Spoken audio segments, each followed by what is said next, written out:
bienvenue dans cette nouvelle vidéo du chantier des Max. Aujourd'hui, on va s'attaquer à la salle de bain. On a pas mal de choses à faire, poser le receveur, faire l'étanchéité, le chauffage au sol, le carrelage au sol, bref, programme chargé, on va vous montrer ça tout de suite.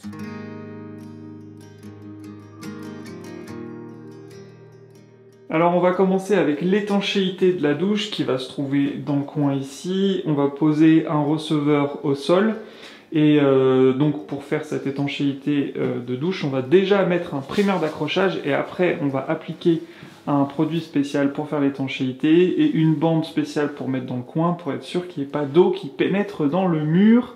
Ce serait quand même dommage. Et oui, je réponds aussi à une question qui nous est souvent posée, particulièrement sur Instagram. À propos de nos plaques de plâtre, il y en a beaucoup qui nous disent dans les salles de bain, il faut mettre du placo bleu. Sauf que ici, on n'a pas de placo, on a du Fermacell qui est naturellement hydrofuge.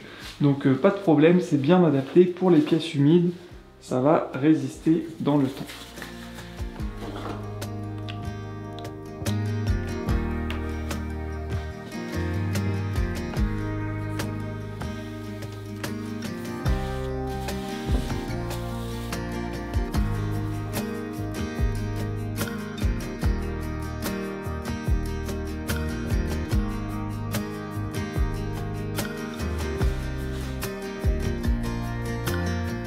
Alors on a fini d'appliquer le primaire d'accrochage, ça fait un peu plus d'une heure que ça a séché. Maintenant on va pouvoir passer au produit d'étanchéité sous le carrelage. Donc on va appliquer ça sur le mur uniquement dans la zone de la douche. Et on va surtout mettre une bonne couche dans les coins et au niveau des jonctions des plaques. Et à ces endroits-là, on va mettre une petite bande d'étanchéité en plus pour être sûr qu'il n'y ait jamais de fuite. Donc on applique ça en deux couches, il va falloir laisser sécher à peu près 2 heures entre chaque couche. On attaque tout de suite.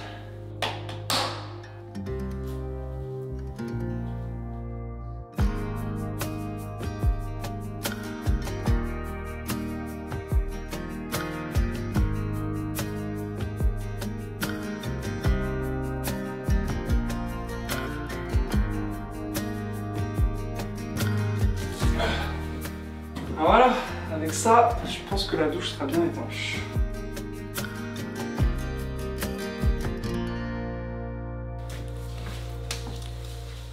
C'est bon?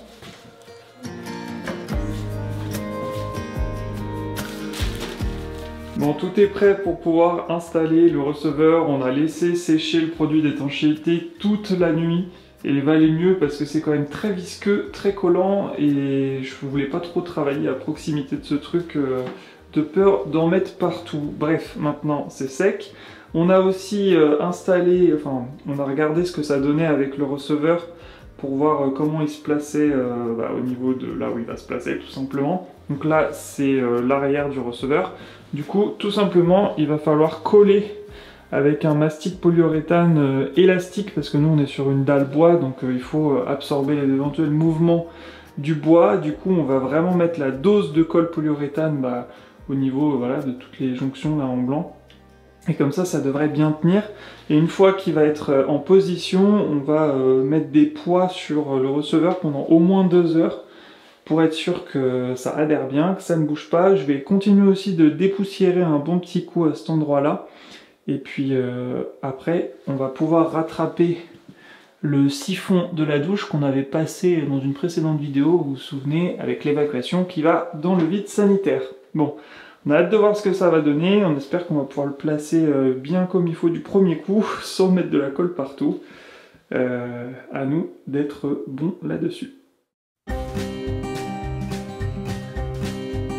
Là,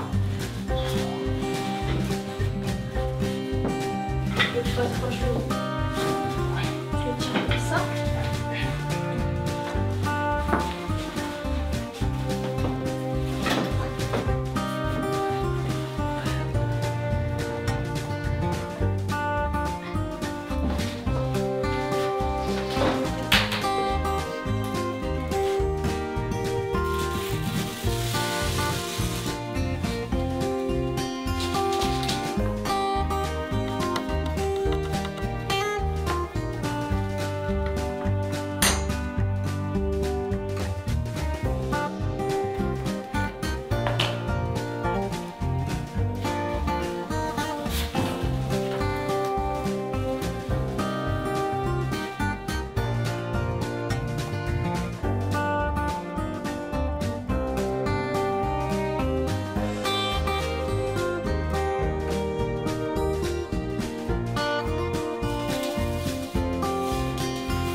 Et voilà, la bande résiliente est en place, le primaire d'accrochage est quasiment sec, on va pouvoir passer au ragréage.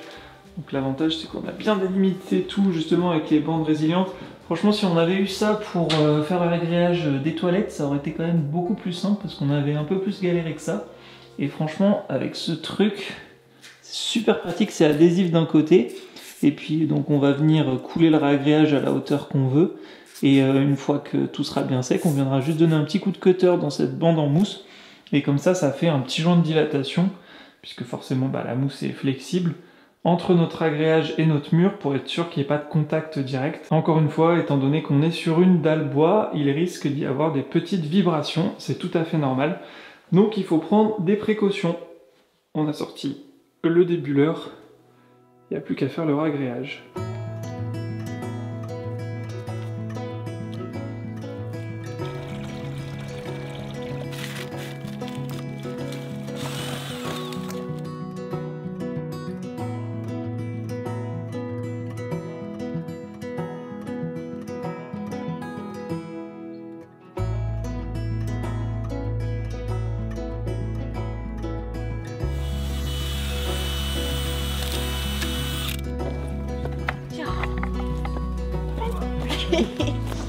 J'espère que la poignée va pas lâcher.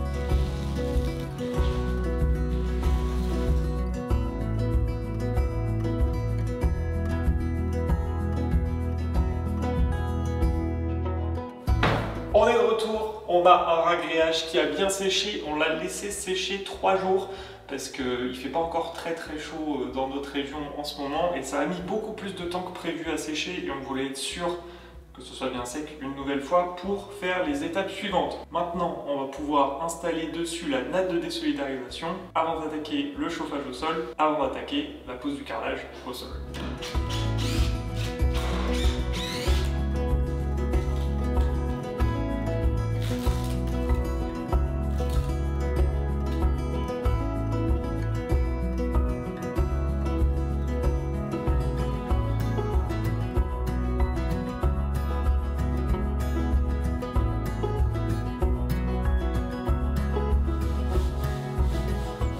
Alors on a posé un petit primaire d'accrochage pour être sûr qu'il n'y ait plus du tout de poussière sur notre agréage parce que on va poser notre natte de désolidarisation et sa grande particularité par rapport à celle qu'on a posée dans les toilettes où il a fallu mettre de la colle à carrelage, mettre la natte de désolidarisation, attendre que ça sèche et compagnie.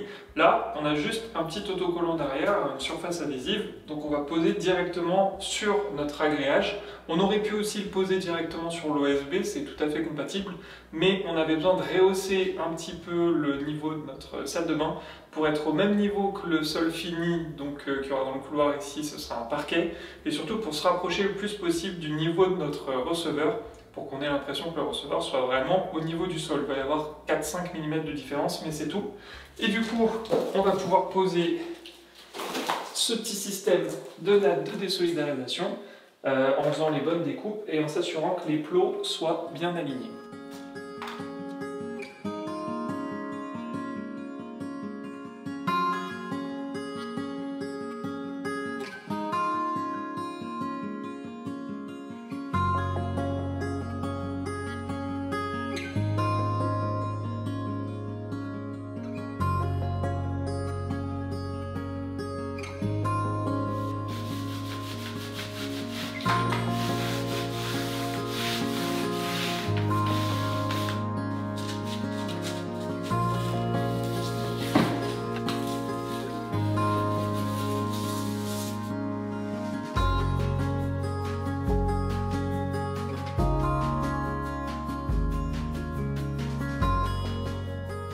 Alors voilà, la natte de désolidarisation est posée et donc tout l'intérêt de poser ça, c'est justement de désolidariser votre sol fini, dans notre cas du carrelage avec votre support, dans notre cas les dalles OSB, comme ça s'il y a des vibrations, eh bien c'est absorbé par la natte de désolidarisation et ça évite à votre carrelage de fissurer. Donc ça c'est le fonctionnement normal. Mais vous l'aurez peut-être remarqué, notre natte est un petit peu particulière, elle a des plots et en fait ça va tout simplement nous permettre de mettre un câble chauffant entre les plots pour pouvoir installer donc notre chauffage électrique.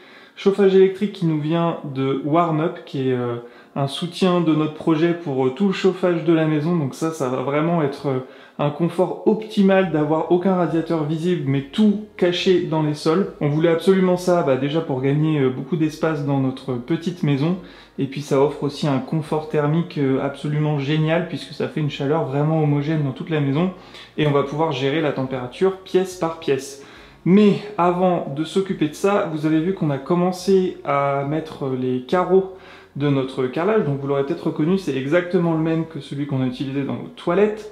On voulait un petit peu d'harmonie là-dessus, puis on voulait quelque chose d'assez simple puisqu'on va avoir des carrelages au mur qui, eux, vont être un petit peu plus osés, on va dire, on vous montrera ça plus tard. Du coup, on a fait un calpinage à sec pour se rendre compte un petit peu de ce que ça allait donner et voir d'où est-ce qu'il fallait mieux partir. Au début, je voulais partir de là pour avoir un carreau complet à la sortie de la douche, mais en fait, il y a 2 cm de trop et ça nous aurait fait vraiment une bande rikiki de carrelage, donc c'était pas trop jouable. Du coup, on a changé notre fusil d'épaule, on est parti plutôt de ce côté-là, comme ça on longe le receveur, on est sûr que nos carreaux sont bien droits, et on va faire toutes les découpes, comme ça on va les poser à sec, pour être sûr que tout va bien, et une fois que tout est coupé, on va tout enlever pour s'occuper du chauffage au sol, et après, une fois seulement, on fera le collage. Trop hâte de faire ça, et aussi hors caméra, pour être sûr que tout marche bien, on a aussi fait nos tests. On a fait nos branchements du chauffage, donc là on a notre sonde pour la température. On a ici notre arrivée électrique qui remonte dans le mur jusqu'à notre magnifique thermostat. Alors on ne vous a pas montré en détail les branchements parce qu'on était un petit peu à tâtonner là-dessus, mais en tout cas ça fonctionne très bien. Et de toute façon on prévoit de vous faire une vidéo dédiée sur la pose du chauffage au sol quand on s'occupera du reste de la maison, et pour le coup ce sera une autre méthode et on vous montrera en détail les branchements du chauffage, mais avant ça, priorité, salle de bain.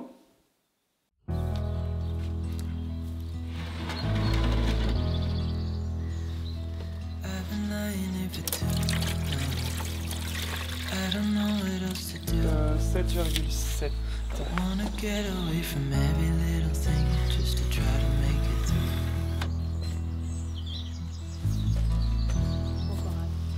I've been thinking about my options, every detail in my life, but it doesn't really matter, nothing matters, so I cry instead.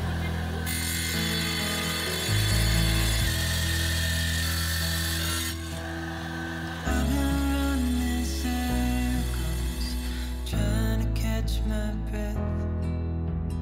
I've been trying everything got nothing left.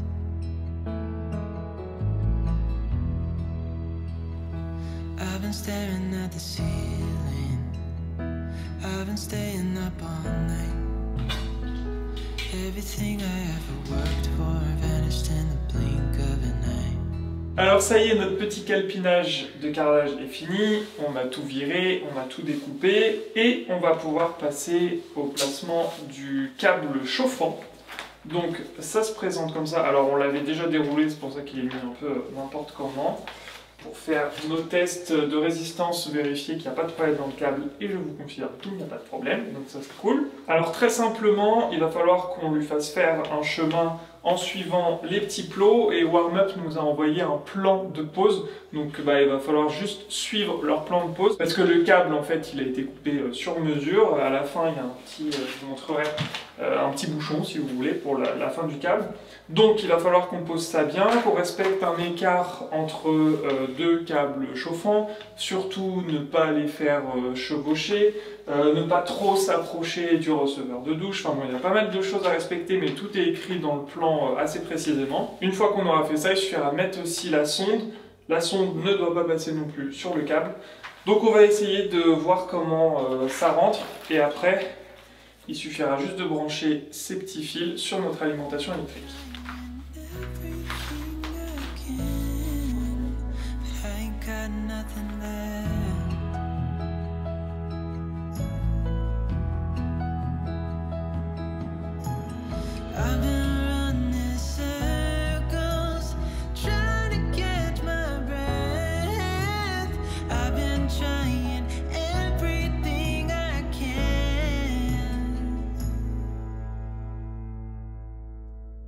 Got nothing left.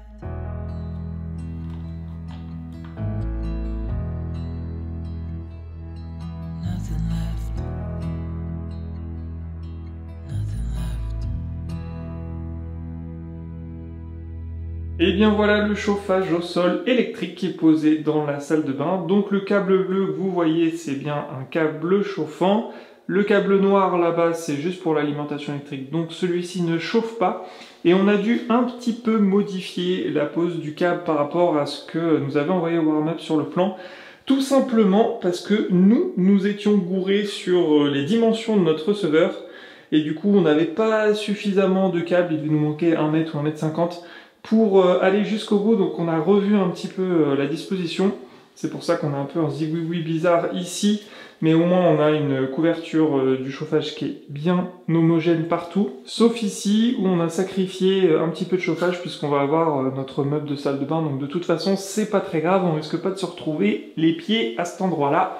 Donc voilà, c'est rien de grave. Le reste aura une bonne couverture en chauffage bien homogène. Le petit câble blanc que vous voyez ici, c'est la sonde pour repérer la température qu'il fait dans la pièce. Alors, cette sonde-là, elle repère la température qu'il fait au sol directement, et le thermostat qu'on a installé juste ici a aussi la capacité à prendre la température dans l'air ambiant. Donc en fait, c'est à vous de choisir, parce qu'il peut y avoir une légère différence entre l'air ambiant et le sol en fonction des conditions météo. Vous voyez aussi que la jonction entre notre câble chauffant bleu et l'alimentation électrique noire se fait dans une partie étanche. On a dû creuser un petit peu à cet endroit-là le ragréage pour qu'il n'y ait pas de surépaisseur quand on va poser le carrelage. Et donc tout ça rentre tout en bas du mur. On a bien fait attention à ne pas laisser de surépaisseur justement quand le carrelage va venir se poser ici pour pas qu'il y ait de problème. Tout ça rentre ici dans notre boîte de jonction. Et si vous vous posez la question, on peut tout à fait poser un chauffage au sol dans une salle de bain, il n'y a aucun risque particulier, à partir du moment où le thermostat est situé à bonne distance des robinets ou de la douche, donc ça, il n'y a pas de problème. Et il y a certains chauffages au sol qui demandent une trame en métallique par-dessus pour pouvoir mettre à la terre le système. L'avantage qu'on a ici avec Warmup, c'est que le câble est directement recouvert d'un câble lui-même relié à la terre, donc en fait, toute l'installation est mise à la terre, et tout ça se fait dans notre boîtier. Vous voyez, notre fil de terre est ici, et après, comme je vous le disais tout à l'heure, tout remonte dans le thermostat. On a fait le test, tout fonctionne bien. On va enfin pouvoir passer à la pose du carrelage. Donc là, il va falloir faire quand même une bonne dose de colle, puisqu'il faut remplir absolument toutes les petites cavités de colle. Va falloir utiliser une petite bande d'étanchéité pour faire les jonctions au niveau des plaques rouges, pour s'assurer qu'il y ait une étanchéité parfaite, voilà. Et après, on va pouvoir en coller, et puis on aura au moins le sol de la salle de bain qui sera fini à la fin de cette vidéo. Alors, on part sur une colle à carrelage flexible et adaptée au chauffage au sol électrique, c'est important. Et une fois de plus, on est parti sur un produit de la marque Semin. Ils nous ont accompagnés sur les enduits, sur les peintures, sur le ragréage et maintenant sur la colle à carrelage. Franchement, leur qualité de produit est toujours au top, donc on n'est jamais déçu. Il n'y a pas de raison de changer. Allez.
Ça y est, on a fini l'étape carrelage au sol pour la salle de bain. C'était long, c'était pas très compliqué, mais surtout long et très salissant. Surtout qu'on n'est pas très doué pour pas en mettre partout de la colle, donc bref. En tout cas, le résultat est franchement topissime.